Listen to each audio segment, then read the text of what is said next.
You've seen her? Yeah. She comes in here sometimes to get gas with a baby. A baby? Well, that would be my daughter. That would be Maureen. Cute kid. Yeah, your wife bought a whole new set of snow tires. She seems really nice. Yes, yeah, she is. You don't seem like the kind of guy I'd picture her with. Well, I've heard that before. This is so romantic. You don't have any idea where she is, do you, or where she might have gone? Actually, I had to go out there. You had to go out there? Mm-hmm. Her battery went dead. It's only like 10 miles away from here. It's back in the woods, a little bit tricky to find in the snow. Here, I'll show you. Okay, you go back out onto Route 5. Route 5, okay. And then you hang a left at the next stop sign. All right, and then it's about 7 or 8 more miles. It's the old Bauer cabin. Bauer cabin. Thank you. Thank you very much. Bye. I think Susan's really nice. Yeah, she is. We get along really well. And you know, some people even mistake us for real sisters. And I think it's really great that she's so close to my mom, don't you? Yeah, it is great, Lizzie. You okay? I know that you're probably feeling a lot of things right now. But the last thing that you should feel is embarrassed. Because this is a great thing. It's an exciting thing. It is. Yes. It just means that you're becoming a woman. Ooh, really? Yeah. I remember the first time that it happened to me. I was at a dance recital. Yeah. It's been a bummer. Yeah, there I was all dressed up in this dance costume, getting ready to perform in a ballet. Oh, no way. Yeah. And I was the first one of my friends that it happened to, so nobody knew what to say. But eventually it happened to everyone. Just like it happened to me, and now it's happened to you, and Lizzie too. Someday it'll happen to her. It's just part of becoming a woman. Yeah, I guess. Sweetie, did your mom ever talk to you about getting your period? Well, my mom, she was sick for a long time, and my dad. Yeah. I wish that my mom was there that day at the dance recital, but she wasn't. She had to work a lot, so I was pretty much on my own. Well, this makes me feel a lot better. But, I have one question. Sure. Anything, sweetie. Why is it called a period? Gee, I don't know. Maybe because you get it periodically. Oh, right, once a month. Yeah, Yeah. that makes sense. Yes, I don't know. Yeah. Sweetie, I wish your mom was here for you. But you know what? You have a great dad. So you go easy on him, because sometimes it is really hard for fathers to admit that their little girls are growing up, and he loves you so much. Yeah. Yeah, it's just written all over him, the way he looks at you when he talks about you. You're his #1 girl. Especially since Mom died. Yeah. You're all he's got. Hey. Hi. Is everything okay? Yeah, but Dad, Beth is really, really cool.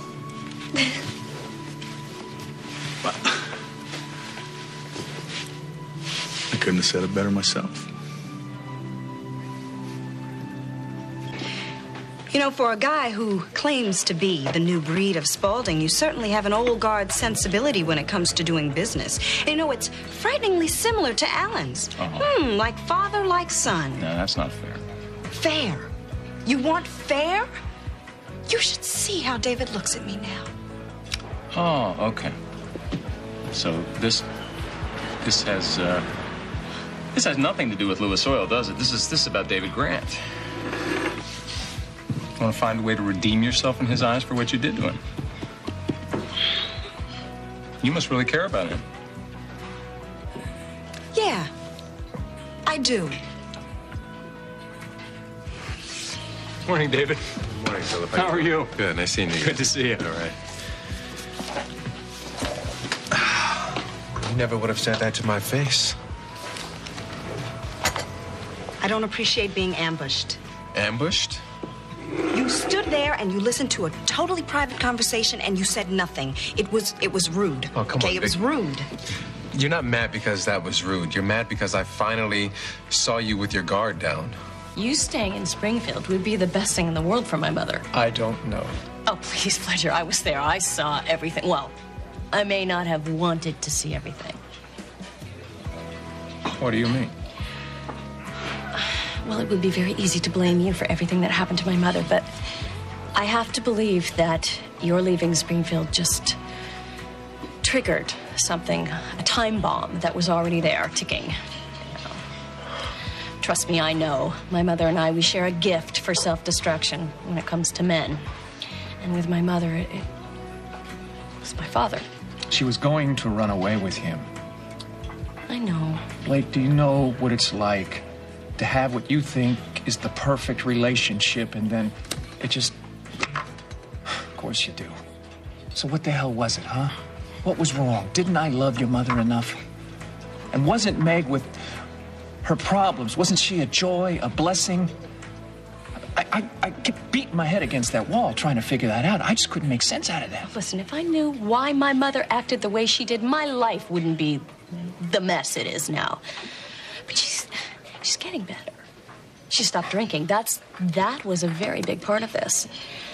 And thanks to you, she's gonna get the help she needs. Blake, I just want to know one thing. Now be honest. Do you think that Holly would have hurt those children if something had gone wrong?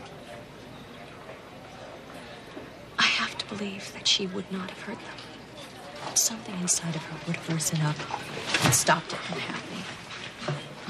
Drop.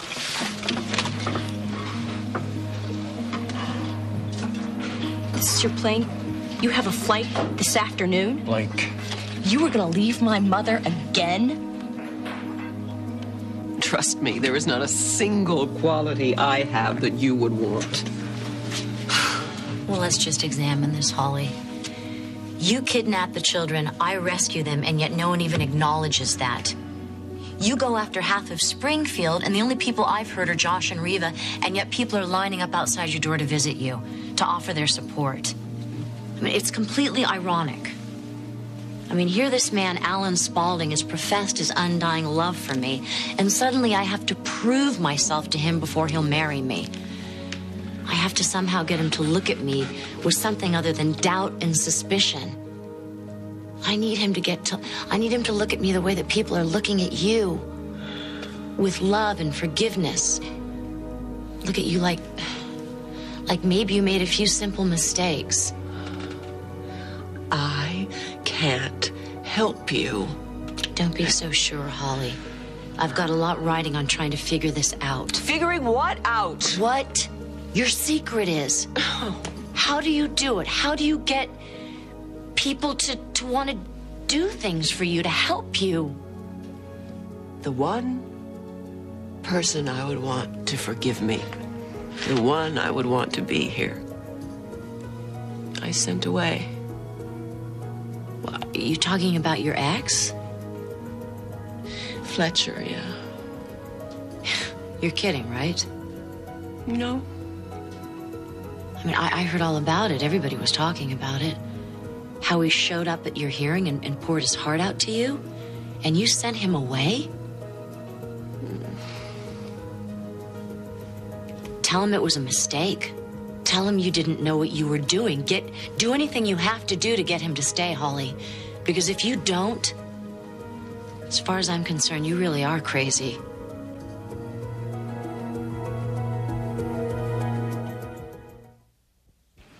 You mean my little Seuss? I don't believe it. It's a pretty big thing in a girl's life. Yeah. And it's none of my business, but I think maybe you should let her tell you in her own time. Yeah, I will. I'm really glad that you were here for her, Beth, and I love the way that you handled the situation, which, by the looks of it, was brilliantly. You know, this is something that Connie and I never had a chance to talk about. But you really helped us out. I mean, especially Susan. You know, I don't know how I'm ever going to return the favor. Well, I can probably come up with something. Yeah.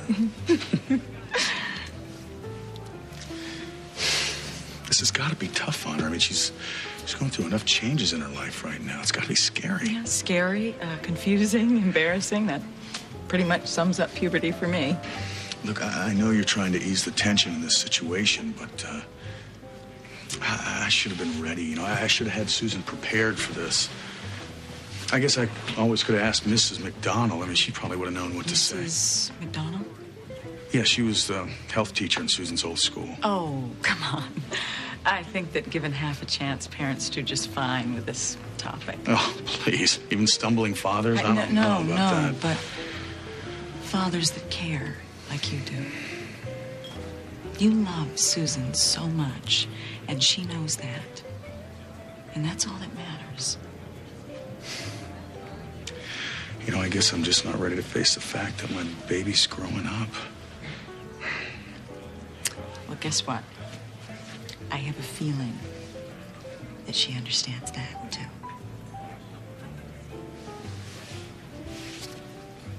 You are a total genius. What are you talking about? Well, whatever you did to get my mom to start talking to you really worked. I mean, your dad couldn't even keep his eyes off of you guys. And anyway, now my mom and your dad are over there together, just like we planned, right? Wrong. What do you mean? It wasn't some trick, Lizzie. It looked like you two were having a pretty serious conversation. So what were you two talking about? Nothing. Didn't look like nothing. Look, it was nothing, okay? Let's just drop it. My mom's never gonna like you as much as she likes me, Susan, so don't even try. Do you think that's what I want? Well, it kind of looks like that. Could you take me? No, that's not what I want, Lizzie. To tell you the truth, I wish it was my mom I was speaking to. Your mom? Harley. I wish it had been Harley.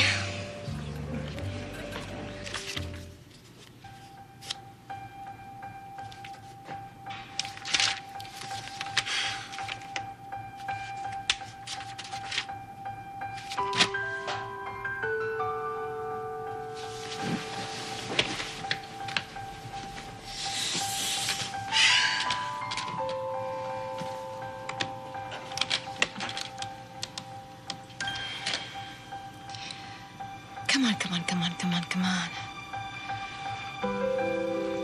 It takes a long time. Come on.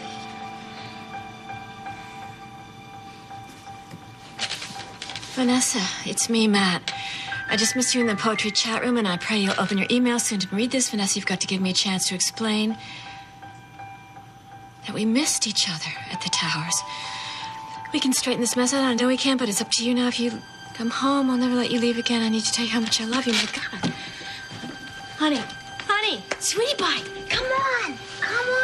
We're getting out of here. We're going home. It was all a big mistake, and your daddy loves us, and we're going to go home and see him. Yes, we are.